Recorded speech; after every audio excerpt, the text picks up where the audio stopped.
मछलियां समंदर में ये नहीं देखती हैं, बड़ी मछली छोटी मछली को खा जाती है, और जब उसको भूख लगती है तो वो अपने ही बच्चों को डस लेती है, अपने ही बच्चों को खा लेती है। हमने बहुत से हैवान ऐसे देखे हैं जो मोहब्बत में अपने बच्चों के साथ अपनी जान तक दे देते हैं। एक मुर्गी जो बिल्ली को देखकर छिपा करती है, एक मुर्गी जो बिल्ली को देखकर भागती है, लेकिन जब वो अंडों पर बैठती है और उन अंडों से जब मुर्गी के चूजे निकलते हैं, बच्चे निकलते हैं, अब वो बच्चे मुर्गी के अपनी माँ के पीछे पीछे चलते हैं। लेकिन जब बिल्ली आती है तो यही मुर्गी जो बिल्ली को देखकर भागती थी आज नहीं भागती है, क्योंकि वो जानती है अगर मैं भाग गई तो मेरे बच्चों पर ये बिल्ली हमला कर देगी। वही मुर्गी आज अपने परों को फैलाकर अपने बच्चों को अपने परों के दामन में समेट लेती है और बिल्ली का मुकाबला करने के लिए खड़ी हो जाती है। और बिल्ली भी ये समझ जाती है अब बच्चों की मोहब्बत में ये मुर्गी मुर्गी नहीं शेरनी बन चुकी है, अब इसका मुकाबला मैं नहीं। ऐसे जानवर जो अपने बच्चों से मोहब्बत करते हैं वो आज भी मौजूद हैं। एक बकरी जब बच्चा जनती है तो जनने के फौरन बाद वो अपने बच्चे की गंदगी और गलाजत को अपनी जबान से चाटने लगती है। हाँ, ये सब सच है, लेकिन ये भी सच है कि जानवरों में ऐसे बहुत से जानवर हैं कि भूख लगने पर वो अपने ही बच्चों को खा जाते हैं, अपने ही बच्चों को डस लेते हैं। अरब के अंदर भी ये दस्तूर था कि जब उनके घर में कोई लड़की पैदा होती थी और उनके खबर कान में पड़ती थी कि तुम्हारे घर में बेटी पैदा हुई है, तुम्हारे घर में आज एक लड़की पैदा हुई है, तो उनका चेहरा मुरझा जाता था। 4 साल तक वो उस बच्ची को पालते थे, पोसते थे, और जब वो बच्ची अब्बू अब्बू और अम्मी अम्मी कहने की कगार पे आती, तैयार होती, बोलने लगती, तब उस बच्ची को मेले में ले जाने का बहाना करते, नए कपड़े पहनाते, नहलाते, धुलाते, तैयार करते, और फिर उस बच्ची को ले जाते और उस बच्ची को जंगल में मेले के बहाने ले जाते, जहां पहले से लड़की का जालिम बाप एक गड्ढा खोद के तैयार रखता और अपनी बच्ची से कहता, बेटी इस गड्ढे में जरा झांक कर देखो, तुम्हारी मां नजर आएगी। वो छोटी सी 4 साल की बच्ची उस गड्ढे में झांक कर देखती, बाप पीछे से उसको धक्का देता, वो उस गड्ढे के अंदर गिर जाती, ऊपर से मिट्टी डालने लगता।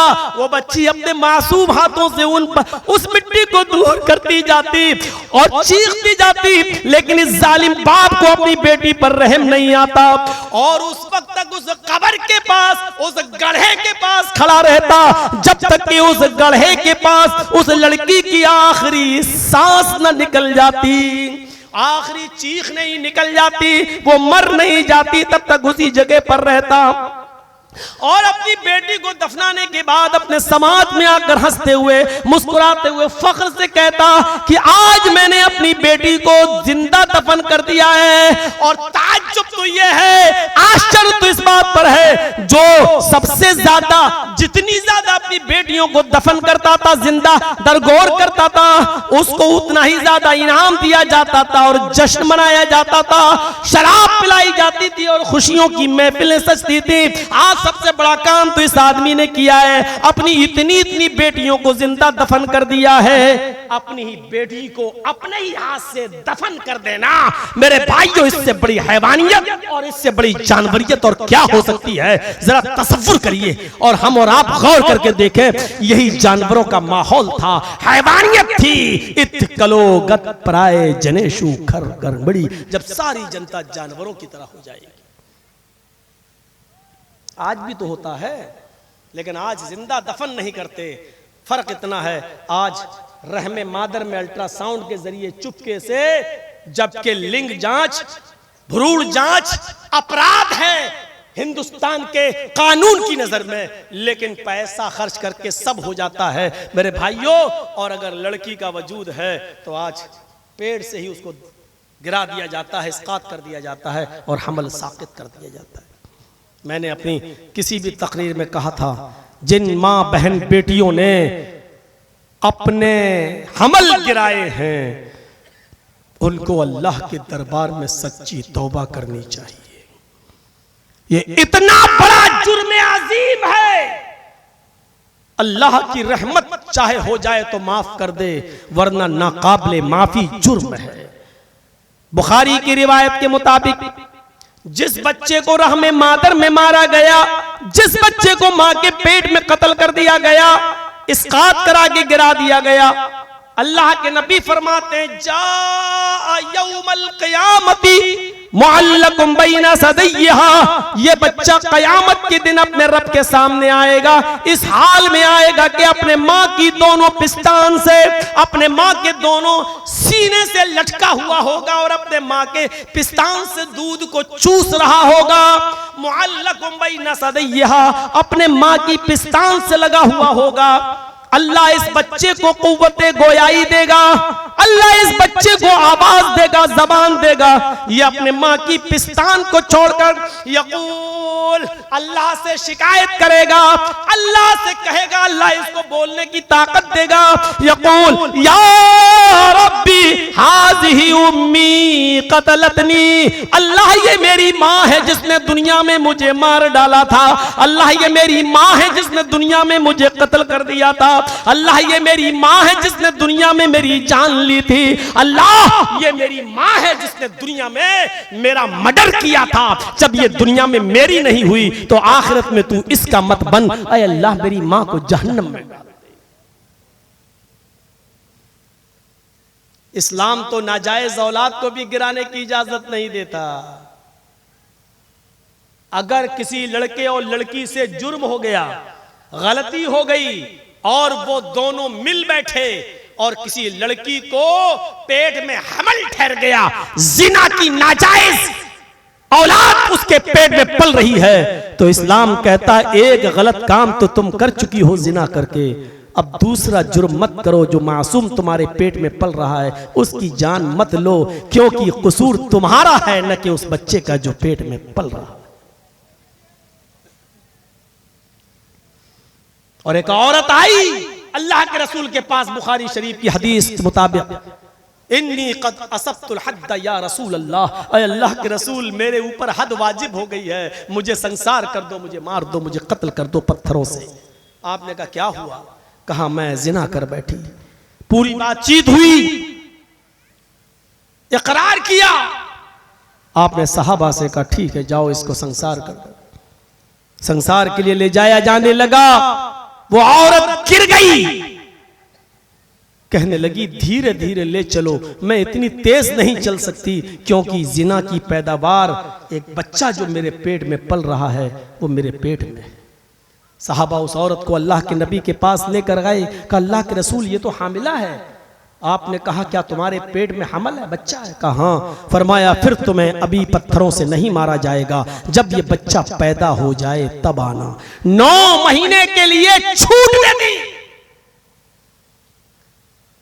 कैद खाने में नहीं रखा, कस्टडी में नहीं रखा। भागोगी तो भागो, मेरी अदालत से भाग सकती हो, कयामत के दिन अल्लाह की अदालत से थोड़ी भाग जाओगी। लेकिन उस औरत को कितना एहसास था अपनी गलती का। जब बच्चा पैदा हो गया तो आई, कहती अल्लाह के नबी ये पैदा हो चुका है, लीजिए। हाफिज इब्न हजर ने फतहुल बारी के अंदर लिखा है, जब उस औरत ने बच्चा अल्लाह के नबी के हाथ में दिया तो नबी अकरम ने उस बच्चे को अपनी गोद में ले लिया। एक नाजायज बच्चा जिसके बाप का पता नहीं, औरत के पेट से जना है जो हलाली नहीं है, उस बच्चे को मोहम्मद रसूलुल्लाह अपनी गोद में ले रहे हैं, इसलिए कि बच्चे का कसूर नहीं है। आपने कहा चलो इस औरत ने बच्चा जन्म दिया है, इसको ले जाओ और इसको पत्थरों से संसार कर दो। उस औरत ने कहा अल्लाह के नबी क्या आखिरी मर्तबा मुझे इस बच्चे को दूध पिलाने का मौका मिलेगा? आपने वो बच्चा उस औरत को दे दिया। उस औरत ने अपना चेहरा घुमाया और अपनी पिस्तान से अपने बच्चे को लगा लिया। थोड़ी देर के बाद जब बच्चा दूध पी चुका, उसके मुंह पर दूध लगा हुआ था, उसने इसी हाल में यूं करके उस बच्चे को मोहम्मद रसूलुल्लाह की गोद में दे दिया। आपने उस मासूम, उस छोटे से बच्चे के मुंह में दूध लगा हुआ देखा। आए इजराइल के गुंडो, सीखो मोहम्मद रसूलुल्लाह से। मासूम बच्चे के मुंह पर खून लगा हुआ देखा तो अल्लाह के नबी सल्लल्लाहु अलैहि वसल्लम ने सहाबा को रोका, रुक जाओ, अभी इस औरत को कत्ल न करो, अभी इस औरत को मैदान मक्तल में मत ले जाओ, अभी इस औरत को जमीन में सीने के बराबर गाड़ कर पत्थरों से मत मारो। इस बच्चे की गिज़ा इसके पिस्तानों में मौजूद है, इस बच्चे को अपनी माँ का दूध ज्यादा सूट करेगा। आए लोग इस औरत को लेकर आओ। अल्लाह के नबी ने वो बच्चा उस औरत को दे दिया और फरमाया जाओ अभी तुम इस बच्चे को ले जाओ, तुम्हें अभी कत्ल नहीं किया जाएगा। जब ये बच्चा तुम्हारा दूध छोड़ दे और रोटी खाने लगे तब इस बच्चे को लेकर आना।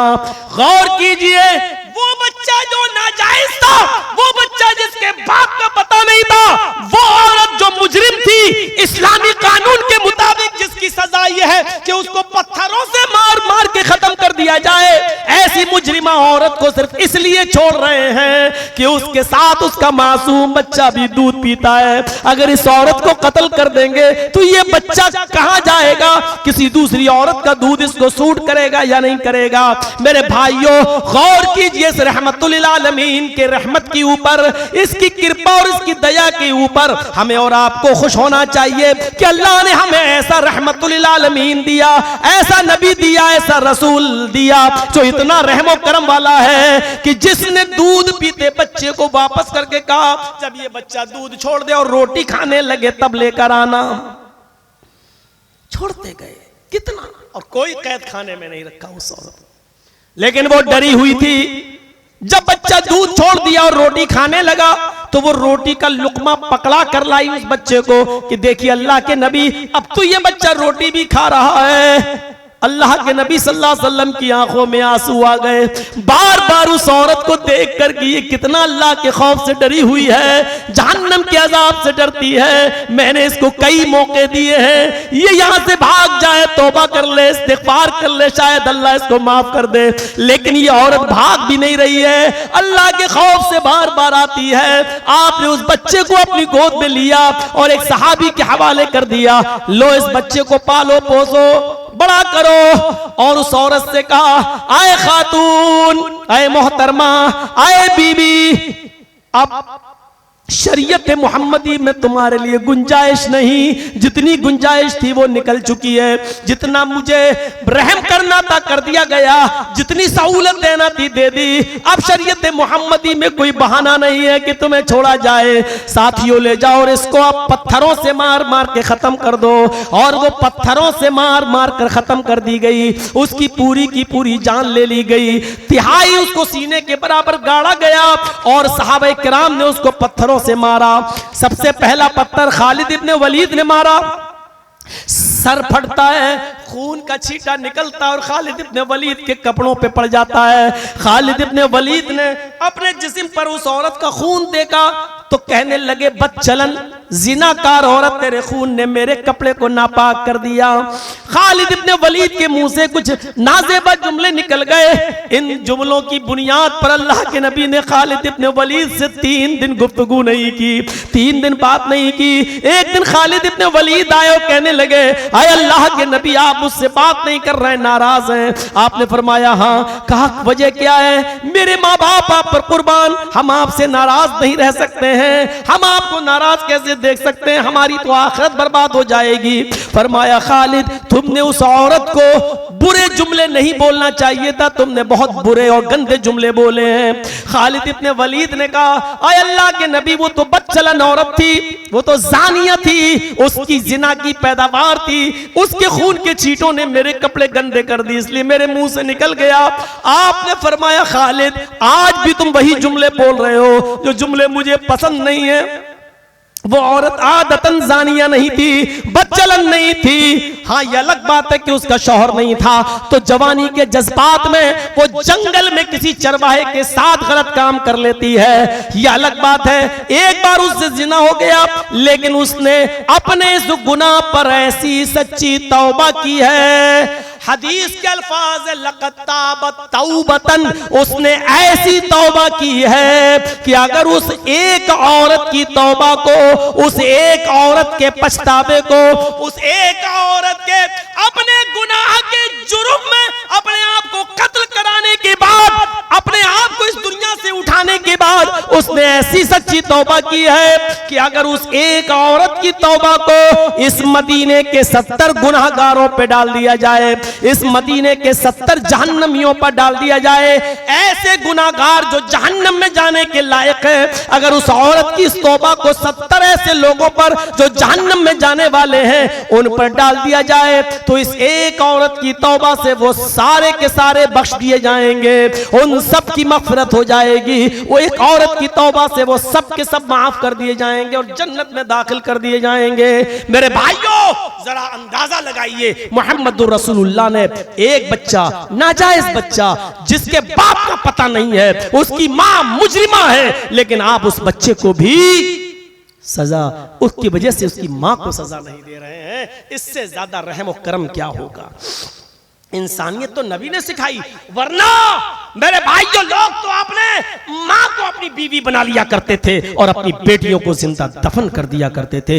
इस जानवरों जैसे माहौल में वेद के मुताबिक मोहम्मदुर रसूलुल्लाह आते हैं, धर्मत्राणाय सत्वैन भगवान उत्तरश्यति।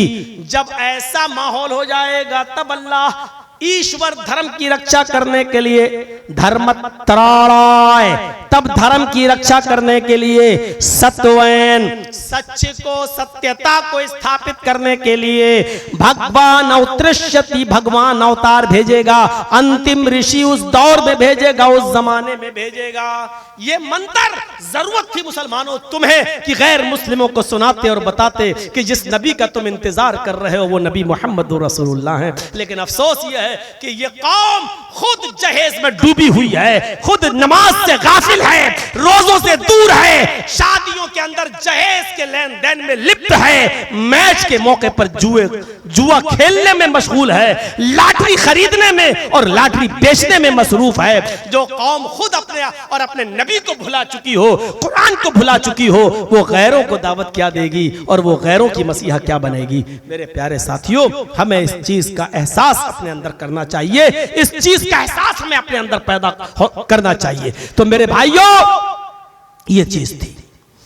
तथस्तु शंभल गिरा में, दूसरा मंत्र, तथस्तु शंभल गिरा में सो तो स्वाजीव जाता है मंगलाचार्य बहुला पापिता विभजिता। वो अंतिम ऋषि शंभल गिराम में आए। भाई आखिरी नबी की तलाश कर रहे हैं हमारे हिंदू भाई और कह रहे शंभल गिराम में, उनकी किताब कह रही है वो शंभल गिराम में आएगा। शंभल ये मुरादाबाद वाला शंभल नहीं, तथस्तु शंभल गिराम में, वो शंभल गिराम में आएगा। शंभल का शब्द शम धातु से बना है, शम वर्ब से बना है, शम क्रिया से बना है। शम का अर्थ संस्कृत में अगर शम को हिंदी में देखें तो शम का माना होता है शांत करना। शम का माना, शम का अर्थ शांत करना, और शंभल एडजेक्टिव है, सिफत है। क्या मतलब होगा? शंभल का शांत, और गिराम गांव। शंभल शांति वाला, गिराम गांव। अब तर्जमा करो शंभल गिराम का, क्या होगा? शांति वाला गांव। तथस्तु शंभल गिराम में, वो शांति वाले गांव में आएगा। शांति कहां होगी? जहां अमन होगा, जहां अमन होगा। और अमन वाला गांव, अमन वाला शहर कौन सा है? कुरान ने अमन वाला शहर किसको बताया? वत्तीन वज़ैतून वतूर सीनीन वहाज़ल बलदिल अमीन। कसम है तीनों जैतून की, कसम है तूर सीना की, और वहाज़ल बलदिल अमीन। अल बलद मानी गांव, अल बलद शहर, और अमीन मानी अमन और शांति वाला। और कसम है, अल्लाह ने कसम खाई इस अमन वाले शहर की, शांति वाले शहर की। और अल्लाह ने अल बलदिल अमीन किसको कहा? मक्के को। अल्लाह ने मक्के की कसम खाई तो क्या कहा? अल बलदिल अमीन, अमन वाला शहर। आखिरी नबी कहां पैदा होंगे? शांति वाले गांव में, यानी अल बलदिल अमीन में। हम मानते हैं कि मोहम्मदुर रसूलुल्लाह शांति ग्राम में पैदा हुए, यानी अल बलदिल अमीन में पैदा हुए, यानी मक्के के अंदर मोहम्मदुर रसूलुल्लाह का जन्म हुआ। इतना घोल कर तो कोई पंडित भी नहीं बताएगा हमारे हिंदू भाइयों को। शांति ग्राम, शांति वाला गांव। और शांति वाला गांव कौन है? अल बलदिल अमीन। तथस्तु शंभल ग्रामे सोत स्वाजीव जाता है, उस शांति वाले गांव में पैदा होंगे और वहीं से वो सुनाएंगे, प्रचार करेंगे धर्म का, धर्म को, धर्म प्रचारक बनेंगे, धर्म का को फैलाएंगे। मोहम्मदुर रसूलुल्लाह ने उसी बलदिल अमीन से धर्म का प्रचार किया था, वहीं से आवाज दी थी, क़ूलू ला इलाहा इल्लल्लाह, लोगो ला इलाहा इल्लल्लाह कह दो तुफ्लिहू, कामयाब हो जाओगे। तमलिकुल अरब वल अजम, अरब के भी मालिक बन जाओगे, आजम के भी मालिक बन जाओगे। अल्लाह के नबी फरमा रहे, वहीं से धर्म की दावत दे रहे हैं, वहीं से धर्म का प्रचार कर रहे हैं। सोत स्वाजी हो जाता है, उस जगह पर खड़े होकर वो लोगों को सुनाएंगे, धर्म का प्रचार करेंगे। और क्या होगा? मंगलाचार्य बहुला पापिता विभज्जता, वहीं से वो लोगों को नेक कामों का हुक्म देंगे। मंगलाचार्य, नेक कामों के आचार्य होंगे, नेक काम बताने वाले होंगे, अच्छे काम को क्या गुरु होंगे, अच्छा काम सिखाने वाले होंगे। और बहुला पापिता विभज्जता, ये बहुला का शब्द संस्कृत का शब्द है और इसी शब्द को आज हिंदी में प्रयोग किया जाता है बाहुबली के लिए। जब कोई बहुत बड़ा गुंडा और क्रिमिनल होता है तो क्या कहते हैं? बहुत बड़ा बाहुबली है। कहते हैं कि बाहुबली है, बहुत बड़ा बाहुबली, ये बहुला से बना बाहुबली। बहुला पापिता विभज्जता, और बहुत बड़े बड़े गुनाहों से वो लोगों को रोकेंगे। कितनी चीजें पता चली? शंभल ग्राम में आएंगे यानी मक्के में, वहीं से धर्म का प्रचार करेंगे। दो चीजें बता चुका हूं, धर्म का प्रचार वहीं से हुआ। मंगलाचार, नेकियों का हुक्म देंगे। आपने तौहीद की दावत दी, नमाज की दावत दी, यतीमों के साथ अच्छा सलूक करने का हुक्म दिया, बेवाओं के साथ अच्छा सलूक करने का हुक्म दिया, छोटों पर शफकत और बड़ों की इज्जत करने का हुक्म दिया। नेक काम नबी अकरम सल्लल्लाहु अलैहि वसल्लम ने बताए। और रहा बड़े बड़े गुनाहों से रोकेंगे तो पूरी सीरत पढ़ जाइए, अल्लाह के नबी ने बड़े बड़े गुनाहों का नाम लेकर लोगों को रोका और मना किया। एक सहाबी अल्लाह के नबी के पास आए और कहने लगे, अय्यु ज़म्बि अकबरु इंदल्लाह, अय अल्लाह के नबी, अल्लाह की नजर में सबसे बड़ा गुनाह कौन सा है? आए अल्लाह के नबी, अल्लाह की नजर में सबसे बड़ा गुनाह क्या है? अल्लाह के नबी फरमाते हैं, अंतदउ लिल्लाहि निद्दन व हुवा खलक़क, तुम जानते हो कि उसने तुम्हें पैदा किया, इसके बावजूद अपने पैदा करने वाले को छोड़कर किसी गैर को पुकारो, किसी गैर से मदद तलब करो, किसी गैर के आस्ताने पे जाओ, किसी गैर से ताबुन हासिल करो, किसी गैर को पुकारो, ये सबसे बड़ा गुनाह है। अंतदउ लिल्लाहि निद्दन व हुवा खलक़क, उसने पैदा किया और उसको छोड़कर किसी और को पुकारो। सुम्मा अय्युन, उसने कहा इसके बाद सबसे बड़ा गुनाह क्या है? ठीक है, मैंने मान लिया शिर्क सबसे बड़ा गुनाह है, अल्लाह के अलावा किसी और को नहीं पुकारना चाहिए, ठीक। सुम्मा अय्युन, उसके बाद कौन सा गुनाह है? सुम्मा अय्युन, उसके बाद कौन सा गुनाह है? अल्लाह के नबी सल्लल्लाहु अलैहि वसल्लम फरमाते हैं, अन तक़तुला वलदका खशियतन अन यतामा मअक, अपनी औलाद को इस डर से कत्ल कर देना, अपनी औलाद को इस डर से मार देना, अगर ये बच्चा पैदा हो गया तो बड़े होकर हमारे साथ खाएगा, अगर ये बच्चा बड़ा हो गया तो बड़े होकर हमारे साथ खाएगा। कितने लोग ऐसे हैं जो अपनी औलाद को पैदा होने से पहले मार डालते हैं कि ये पैदा हो गया तो हमारे ऊपर बोझ बनेगा, मार डालते हैं। फरमाया अन तक़तुला वलदका खशियता अन यतामा मअक, अपनी औलाद को इस डर से कत्ल कर देना कि ये बड़े होकर मेरे साथ खाएगा। लड़का भी शामिल है, लड़की को इस डर से मार देना कि इसके जहेज का इंतजाम हमारे पास नहीं होगा, पहले से 4 बेटियां, 5वीं भी हो गई तो हम क्या करेंगे, और कत्ल कर दिया, मार दिया। मेरे भाइयों, आला सुम्मा अय्युन, उसके बाद कौन सा? पूछता जा रहा और आप बताते जा रहे हैं। तो बड़े बड़े गुनाहों का नाम लेकर अल्लाह के नबी सल्लल्लाहु अलैहि वसल्लम ने लोगों को रोका। तो ये पूरा मंत्र जनाब मोहम्मद रसूलुल्लाह सल्लल्लाहु अलैहि वसल्लम के सिलसिले में पूरा उतरता है। अब इससे ज्यादा वजाहत और क्या होगी?